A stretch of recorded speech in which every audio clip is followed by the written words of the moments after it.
Hey everybody, we're here in Naselle, Washington at the FinnFest 2022. This is the 40th anniversary of this festival, and it's here to commemorate the Finnish people and the people of Finland and the Pacific Northwest. I can hear some music already playing inside, and I can smell some food. So let's go inside and see what we've got.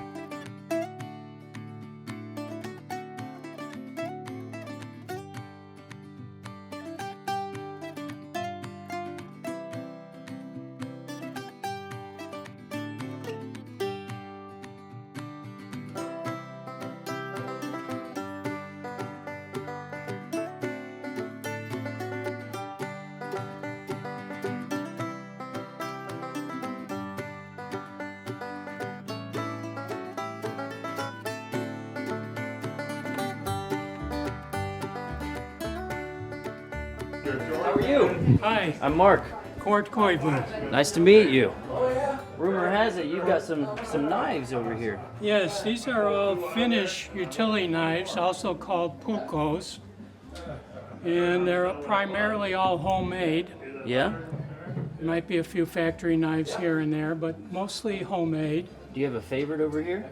Well, that's a hard question because I have many favorites. Yeah. So you make some of these yourself? Can you? I've made about over 75. All right. Can you kind of walk us through the process of Sure. what it? Well, basically we start off with a piece of wood. Now you can start off with this. This is European white birch. It probably came from an ornamental and kicked off because this is not the climate for that tree. And so anyhow, I split it and kilned it, and you can start off with a block of wood like this for the handle, and then the knife blades, or if you want to be a lot faster, you start off with a birch dowel, which eliminates all that excess wood, and turns out nice, I think. And I buy the blades, which are made in Finland. They're either stainless steel or carbon steel. Okay. They're most of the blades are all from Lori in, I think it's in Rovaniemi, Finland. Oh, that's cool. Except for this one, which is a total karata, which means recycle. And it's called that because the leather sheath was recycled from some object, I don't remember what. You can see why it's all wrinkled. Yeah. The handle was made from a mahogany pool stick, and these are actual, real abalone inlays. It has 3 lines on it, which is signifies earth, water, land, 3 divinity lines. And it's hand carved, which gives it an excellent grip.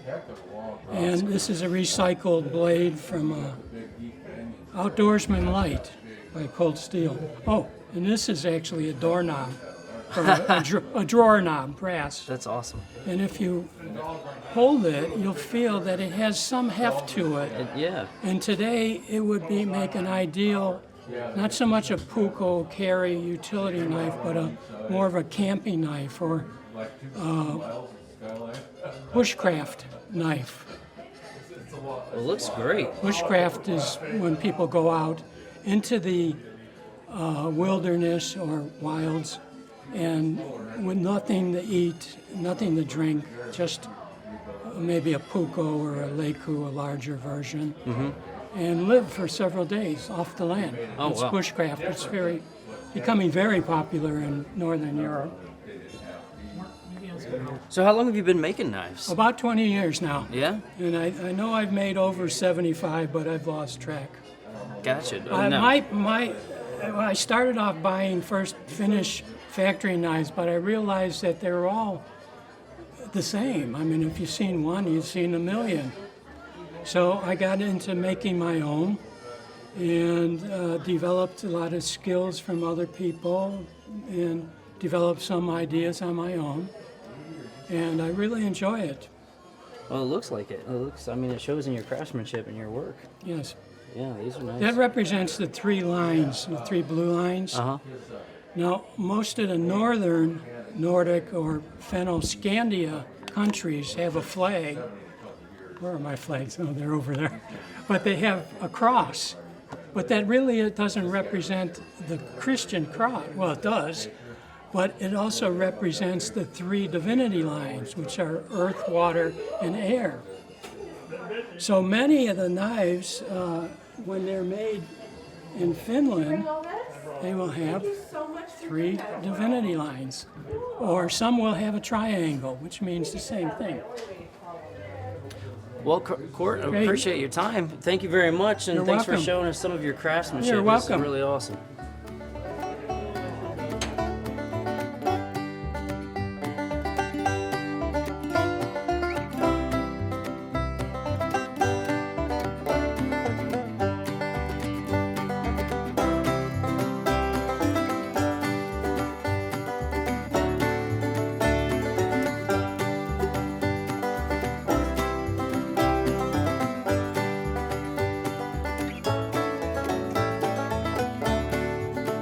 So I'm here with Holly. Holly has actually helped decorate this room and brought in some of the things, and she's going to tell us a little bit about what is in here. Hi, I'm Holly. Down here we have what are called misery whips, crosscut saws. They come in all different lengths for the big trees.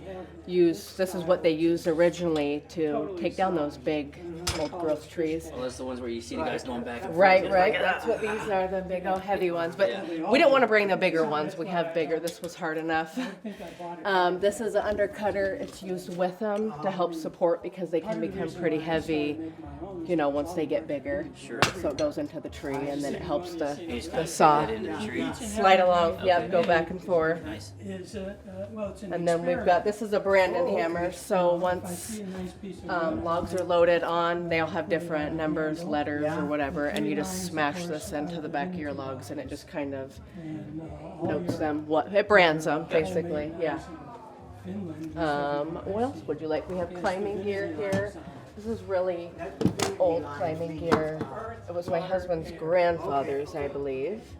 And so actually, right here is him in the tree. Up there, getting ready to top them big ones. Wow.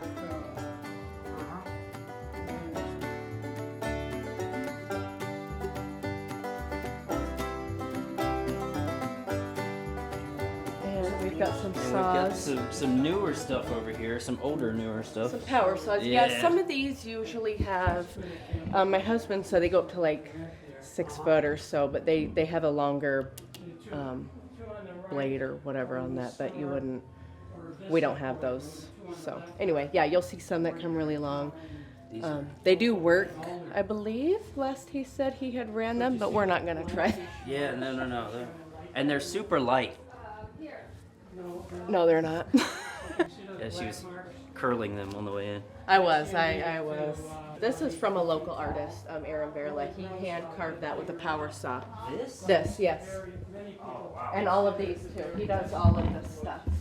So I feel pretty lucky that he shared some of this stuff. One year he was up here actually demonstrating. This year I don't believe he had the time, but yeah, he made that by hand with a power saw, which is cool. And then he brought me some of his cool stuff that he had to share and display. So yeah, lots of old cool man stuff in here. Well, Holly, we appreciate it. Thank you so much. Thank you.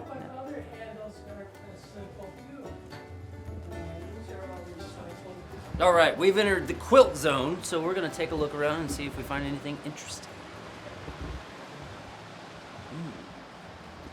Clearly these are animals. Got owl, fox, different color. Oh, we get is it a porcupine or are we going with a hedgehog? I'm gonna call it a porcupine. And so I've been told that this actual quilt was made by individual people. Each panel was made by an individual person for a church fundraiser and then put together to help raise money, which is kind of cool. Oh, this is fun. Knee deep in fins. You know what this reminds me of is like if you go to Walmart or someplace and they have like all these T-shirts with like little sayings on them. This is kind of what this feels like, but with a Finnish feel. So we get the Finnish American Festival, Back to the Homestead, Finnish American Festival, Knee Deep in Fins, FinnFest USA 06. So the moo and me, my mamu and me. Help me out here, mamu, mamu. I don't know.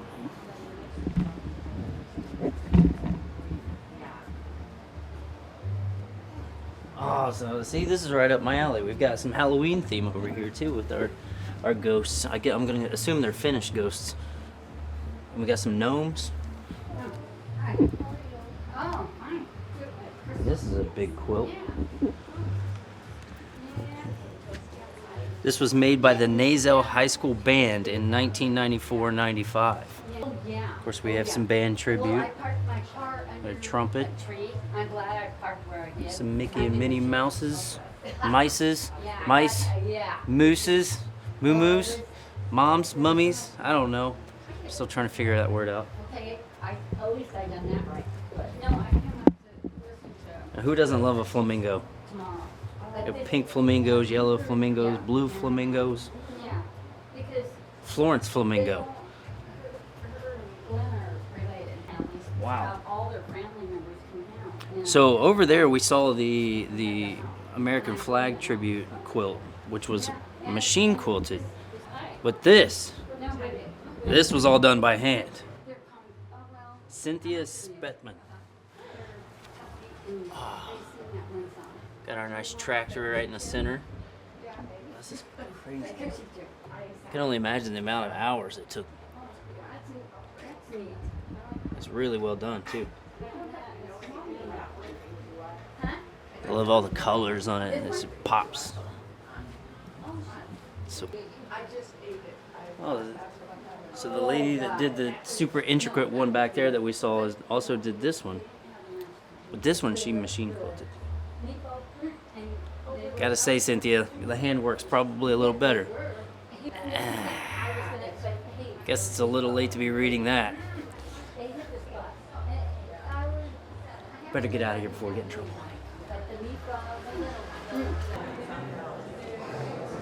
Finnish Connection Photography. I hear there's lots of photos. We're gonna go check them out.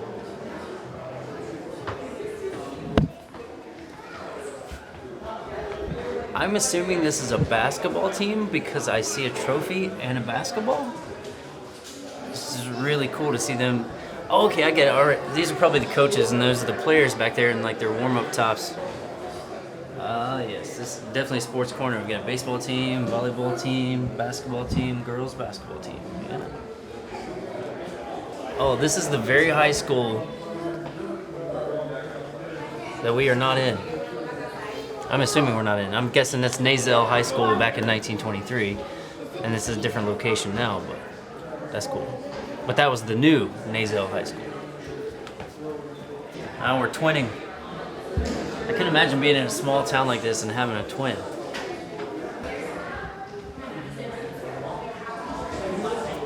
This is the main strip from the Naselle, town of Naselle. This is the, like if you were to go cruising, that was it.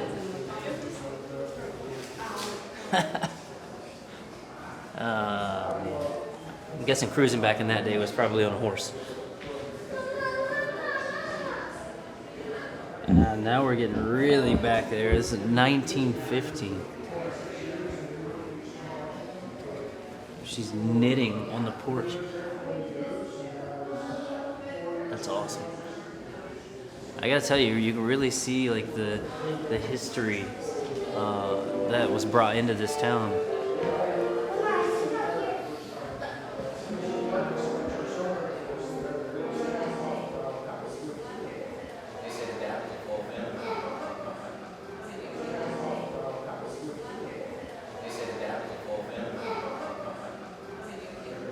For a region that is predominantly known as a logging region, of course they would have an entire wall devoted to the history behind it.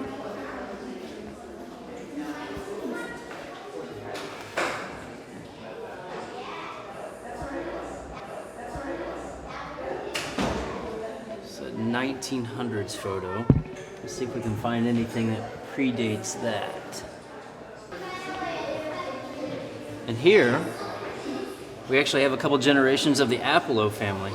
And there's Carlton Apollo. Pinty's Pool Hall.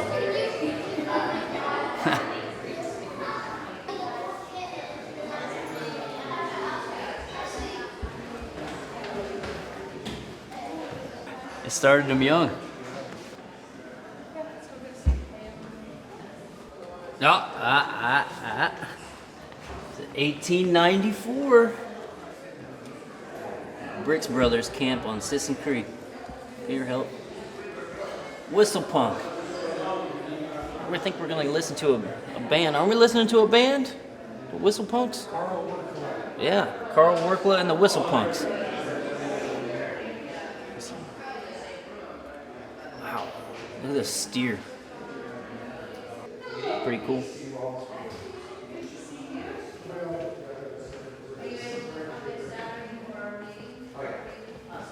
Darlene! Yes, hi. Hi, I'm Mark. Nice to meet you. Nice to meet you. I was directed to you because I hear you have a lot of vintage stuff in here, yes. as I can see. So if you wouldn't mind taking me Okay. through some of All like right. the things that are near and dear Sure. to you and kind of pointing them out and Okay. letting us know what you got. The newest things in here are at least 50 years old, and then they're up to about 130, 140 years old. This doll, for example, is leather and porcelain, and it was my cousin's whose homestead, my great-grandparents' homestead that I live on. She's lived on it her whole life. And it's all jointed, and it's 110 years old. And yes, so we have it under glass, obviously, Sure. for good reasons. And these are just kitchen things here that kind of from the early days to the later days, excuse me, to the really early days. So some of this is over 100 years old also. Wow. And the spinning wheel came in the 1890s from Finland with my great-grandmother. And so, yes. That's awesome. Is it still functional? It's not, I suppose it would be if you knew how to do it, Sure, but I don't sure, know sure. how to do it. I just have it on display. So. Fair Yes, enough. Yes. The chairs, of course, are from the early 1900s here in the U.S. The room is really Finnish Americana because some of the things were brought from Finland, and then, of course, other things were things that they, used here, and then, of course, in the much later years, some of this stuff. Bible also is from the 1800s. This one's in Finnish, and the other part of the family were Swedish, so this one is actually in Swedish, but being as it's a Finnish festival, we've got it covered with Finn. That makes sense. Yes, yes. Merlin, this is later years here. Merle and Jack service station was here forever and ever and ever, and this was their cash register. And our old high school that was there for many, many years, that's from there, so. These, of course, were very typical here. These were my grandfathers, but this is how they cooled the milk after milking in these. And so, yes. Records, of course. And we grew up actually with these, even though we did get TV later, but you put them in here and you see them 3D. Yeah, that's so And I should remember the name of it, and I don't. So, and Rosberg Grays River area here actually used these phones even when I was in high school. They were still using them. We in Naselle had gone to dial phones, but Rosberg Grays River. So, Darlene, what is the importance of preserving all of this history and memorabilia and antiques? Well, to me, it's just a necessary thing for our kids and grandkids and our great-grandkids to know really where their heritage came from.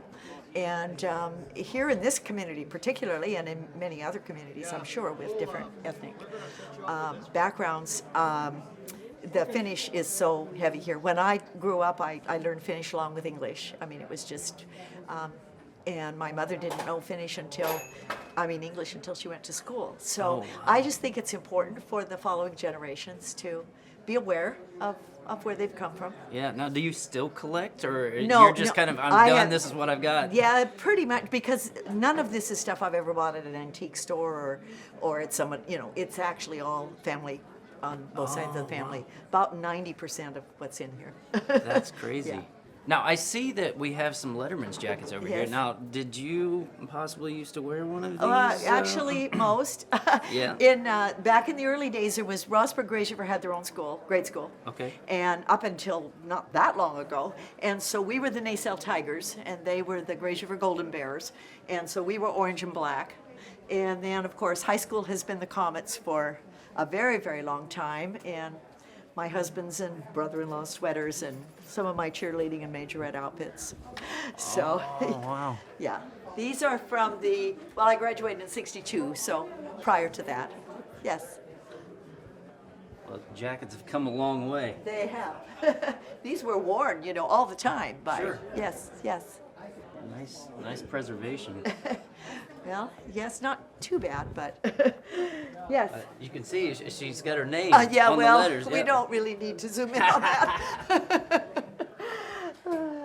And we had a school newspaper. We're having a reunion this afternoon, so I've got lots of these over in the reunion room, but this was the school newspaper. Now I see over here we have a few dresses Yes, as well. those are from the early '60s, typical bridesmaids dresses. My sister wore one in my wedding, and I wore one in a friend's wedding, and so that's changed a lot too over the years. Sure. And then the baptismal outfits they're about probably about 130 years old.